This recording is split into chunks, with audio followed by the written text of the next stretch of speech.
চিৰাঙত হিন্দু কিশোৰীক ভক্ষণ কৰালে গোমাংস মুছলমান যুৱকে ঘটনাৰ সন্দৰ্ভত দুজনক গ্ৰেপ্তাৰ যুৱক দুজন ক্ৰমে চিৰাং জিলাৰ সাতিপুৰ গাঁৱৰ আছাদুল আলী আৰু বিলাহপুৰ গাঁৱৰ আছিকুল শেখ যোৱা শনিবাৰে অৰ্থাৎ ঈদৰ দিনা চিৰাং জিলাৰ কাজলগাঁও থানাৰ অন্তৰ্গত সাতিপুৰ গাঁৱত কাজলগাঁও থানাৰ অন্তৰ্গত এগৰাকী কিশোৰীক ভক্ষণ কৰাই গোমাংস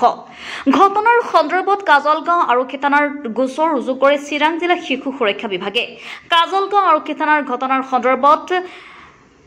89/2025 নম্বৰত গোচৰ ৰুজু কৰা হয় উল্লেখযোগ্য যে কিশোৰীগৰাকীৰ সৈতে আছিকুল শেখৰ প্ৰেমৰ সম্পৰ্ক আছে বুলি জনাই আছিকুল শেখৰ পৰিয়ালে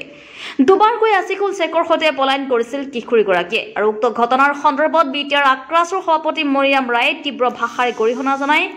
লগতে ঘটনাৰ সৈতে জড়িত সকলক কঠোৰভাৱে শাস্তি প্ৰদানৰ আহ্বান জনায়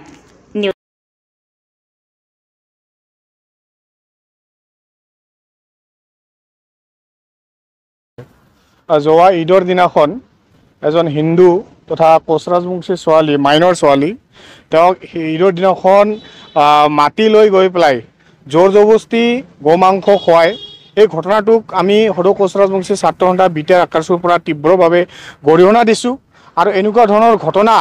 যি দুখী বা যি কালপিতে কৰিছে তেওঁলোকক প্ৰশাসনে আমি শুনিছোঁ কৰায়ত্ব কৰিছে কিন্তু কৰায়ত্ব কৰিলে নহ'ব তেওঁলোকক এটা দৃষ্টান্তমূলক শাস্তি দিব লাগিব আৰু যাতে আমাৰ এই অঞ্চলত যি আমাৰ মাজত এটা সমন্বয় তথা ভাতৃত্ব ভাৱ আছে এইটো যাতে জীয়াই থাকে প্ৰশাসনক আমি দাবী জনাইছোঁ দৃষ্টান্তমূলক শাস্তি দিয়াৰ কাৰণে আমি